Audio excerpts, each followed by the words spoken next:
Olá! Vamos começar a nossa análise de hoje com uma imagem.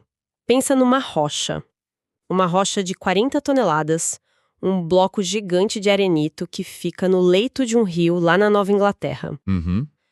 E a cada maré, a água sobe, cobre umas inscrições super misteriosas que tem nela, e quando a maré baixa, elas aparecem de novo. Séculos se passaram e ninguém sabe ao certo quem fez ou o que significam.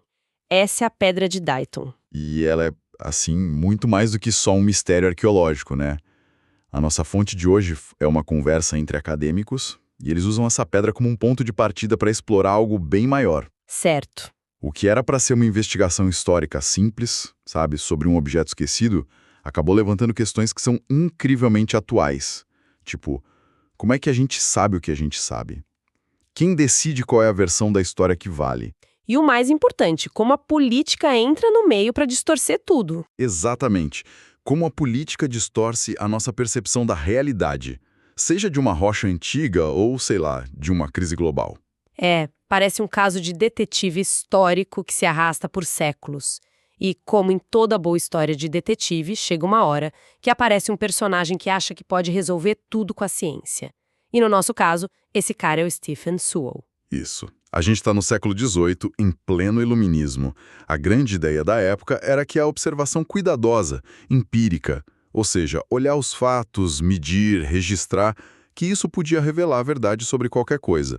E o Stephen Sewell, um professor de línguas em Harvard, era um homem do seu tempo. Ele acreditava nisso piamente, então? Totalmente. Ele ouviu falar da rocha, de todas as teorias meio fantásticas que existiam em volta dela. E o que ele fez? Decidiu botar um ponto final na especulação, imagino. Exatamente. Ele foi até o rio, esperou a maré baixar e, com uma paciência e um rigor assim impressionantes para a época, ele fez o que ninguém tinha feito antes. Ele fez um desenho, um registro científico incrivelmente detalhado e preciso das inscrições. Não era só um rabisco. Não, de jeito nenhum. Era um documento científico. Ele mediu ângulos, proporções, a profundidade dos sulcos na pedra. A ideia dele era simples, né? Se todo mundo tivesse acesso a uma cópia exata dos fatos, a verdade ia aparecer e as teorias absurdas iam morrer. Simples assim. Ok. Então ele cria o registro definitivo, o dado bruto da Pedra de Dayton. A lógica diz que isso deveria ter, no mínimo, limitado as interpretações, certo? Pelo menos as mais viajadas. Pois é, mas o curioso é que o efeito foi justamente o contrário. E é aqui que a história dá uma virada fascinante.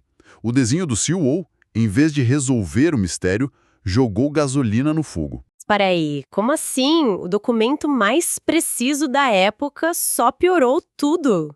Que teorias malucas eram essas que surgiram? As mais variadas e criativas que você possa imaginar. De repente, com aquele desenho circulando entre os intelectuais na Europa e na América, a Pedra de Dayton virou prova de tudo. tudo. Uma teoria popular dizia que as inscrições eram de vikings, provando que eles chegaram na América séculos antes de Colombo. Outros diziam que eram fenícios, ou egípcios, ou até uma das tribos perdidas de Israel. Nossa! O desenho do Sewell, com aquela aparência científica, deu uma aura de credibilidade para essas ideias, sabe? As pessoas olhavam aquelas linhas e formas e viam exatamente o que elas queriam ver. Que paradoxo! Ele oferece a prova mais concreta e, em vez das pessoas se apegarem a ela, elas usam como se fosse uma tela em branco para as próprias fantasias. Mas tinha uma agenda por trás disso ou era só imaginação fértil? Com certeza tinha uma agenda claríssima, e esse é o ponto central. Para muitos colonos americanos, a ideia de que uma civilização avançada, como os vikings ou os fenícios, estivesse ali antes, era muito conveniente. Conveniente como? Servia para diminuir a importância histórica e cultural dos povos nativos que já viviam ali. Se os vikings construíram coisas na América, então a terra não pertencia originalmente aos nativos. Entende? Era uma forma de justificar a expropriação, de reescrever a história para legitimar o presente. Manter o mistério em aberto era politicamente útil. Entendi. Então, a verdade dos fatos, que para a maioria dos arqueólogos hoje é que as inscrições são de origem nativa americana mesmo, era inconveniente. É mais fácil criar uma narrativa alternativa do que lidar com a realidade. Perfeito, é isso. E esse mecanismo de manter uma questão em aberto por razões políticas, mesmo quando as evidências apontam fortemente numa direção, é o que conecta essa pedra do século XVIII diretamente com os nossos dias. É, esse padrão de ignorar evidências para sustentar uma narrativa que a gente prefere soa incrivelmente familiar. E a conversa que a gente está analisando faz essa conexão de forma explícita com o debate sobre as mudanças climáticas. O paralelo é assustadoramente preciso. Sério? Sim. De um lado, você tem um consenso científico esmagador, baseado em décadas de dados empíricos, que aponta para a realidade e para as causas do aquecimento global. Assim como a evidência arqueológica aponta para a origem nativa das inscrições na rocha. É o tal do fato inconveniente. Perfeito. E do outro lado, você tem grupos que, por razões políticas, ideológicas ou econômicas, insistem em manter a questão em aberto. Eles promovem a dúvida, destacam anomalias, propõem teorias alternativas sem base sólida. Exatamente como fizeram com a Pedra de Dayton por séculos. A tática é a mesma. Se os fatos não te servem, cria uma controvérsia. Transforme uma conclusão científica em uma opinião política. Isso mostra que desinformação e a politização da ciência não são invenções da era da internet, né? É um projeto antigo.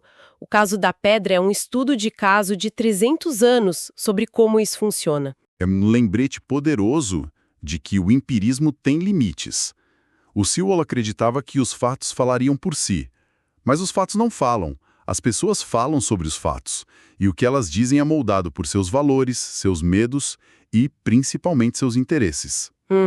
Quando a questão envolve poder, terra ou dinheiro, simplesmente apresentar mais dados pode não convencer ninguém. E o mais louco é que essa briga toda em torno da pedra não é só coisa do passado. Ela continua até hoje, mas de uma forma um pouco diferente. A própria pedra física se tornou o centro de um novo debate. O que aconteceu com ela? Bom, em 1963, em nome da preservação, as autoridades decidiram que a pedra não podia mais ficar no rio, sofrendo com a erosão da maré e tudo mais. Então, eles removeram a pedra. Tiraram a pedra do rio. Tiraram, fizeram uma operação de engenharia, içaram as 40 toneladas e a colocaram dentro de um pequeno museu construído ali perto, onde ela está até hoje. Mas, pensando bem, tirar a pedra do rio não parece a coisa lógica a se fazer. A intenção era protegê-la da erosão, certo? Parece melhor do que deixar ela se desfazer com o tempo. Do ponto de vista de uma certa mentalidade ocidental de preservação, sim, com certeza. A lógica é, o objeto é precioso, então vamos isolá-lo, colocá-lo numa caixa de vidro para protegê-lo do mundo. Certo. O problema, que a discussão na nossa fonte levanta é, quem foi consultado nessa decisão? Imagino que as comunidades nativas americanas da região, para quem a rocha e o local devem ter um significado sagrado, não foram chamadas para conversa. Exatamente. Para elas, o significado da pedra não está só no objeto em si, mas na sua conexão com o rio, com a maré, com aquele lugar sagrado. Era um marcador de lugar, talvez um ser vivo dentro de um ecossistema espiritual. Ao salvar o objeto, eles podem ter destruído seu propósito, seu significado. Foi uma decisão que priorizou a matéria, o físico, em detrimento do contexto cultural e espiritual. Exato. E isso nos leva a um dilema que continua até hoje. O que fazer agora? Tem gente que defende que a pedra deveria ser devolvida ao rio, ao seu lugar de direito, mesmo que isso signifique que ela continue se desgastando naturalmente. Sim, essa é uma das correntes. A outra, claro, é usar a tecnologia do século XXI. O pessoal diz, vamos usar scanners a laser, fotogrametria, criar um modelo 3D perfeito da rocha. Assim a gente preserva ela digitalmente para sempre e talvez até use algoritmos para finalmente decifrar as inscrições. O que, de certa forma, me soa perigosamente familiar. É justamente esse o ponto que um dos acadêmicos na discussão levanta. Será que esse impulso de escanear a rocha não é apenas uma versão de alta tecnologia do projeto do Stephen Sowell? Uau! É o Sowell 2.0. Exato. Outra tentativa de acreditar que se a gente tiver dados empíricos suficientes, mais precisos, com mais pixels, a verdade vai finalmente se revelar de uma vez por todas. E ao fazer isso, a gente corre o risco de repetir o mesmíssimo erro. Focar obsessivamente nos dados que a gente pode quantificar e ignorar o que não pode ser medido. O significado, o contexto, a espiritualidade. Sei. Fica a pergunta: o que mais a gente vai descobrir com um scan 3D que já não saibamos? E mais importante, o que a gente vai continuar sem enxergar porque estamos focados na ferramenta errada, fazendo as perguntas erradas. Então, no fim das contas, a jornada dessa pedra nos diz muito sobre nós mesmos. A gente começou com o mistério do passado da Nova Inglaterra e passou pelos limites da ciência do iluminismo, pela politização da história para justificar a colonização e chegamos até os debates sobre mudanças climáticas e preservação cultural hoje. É impressionante. A grande lição que fica, a partir da análise dessa conversa, é que fatos são essenciais, mas eles nunca são suficientes sozinhos. Quando uma questão toca em nervos políticos ou de identidade, a batalha não é sobre os fatos, é sobre a narrativa. E a história da Pedra de Dayton é a prova viva disso. Prova de que uma narrativa conveniente, mesmo que falsa, pode sobreviver por séculos, desafiando montanhas de evidências. O objeto físico, a rocha, se tornou menos importante do que o campo de batalha simbólico que ela representa. E isso nos deixa com uma última reflexão, que vai além da pedra. Essa discussão sobre escanear a rocha ser uma versão moderna do impulso empírico do Sewell me fez pensar. Nós vivemos na era do Big Data, da inteligência artificial, da análise de dados em massa. Temos uma fé quase religiosa de que, com dados suficientes, podemos entender e prever tudo. E a pergunta que a história dessa pedra nos obriga a fazer é: como a gente pode garantir que não estamos apenas criando versões mais sofisticadas, mais tecnológicas, dos mesmos pontos cegos do passado? Ao focar em tudo que é quantificável, nos padrões que os algoritmos conseguem ver, será que não corremos o risco de ignorar o contexto humano, as nuances culturais, o significado espiritual, tudo aquilo que realmente dá sentido aos dados?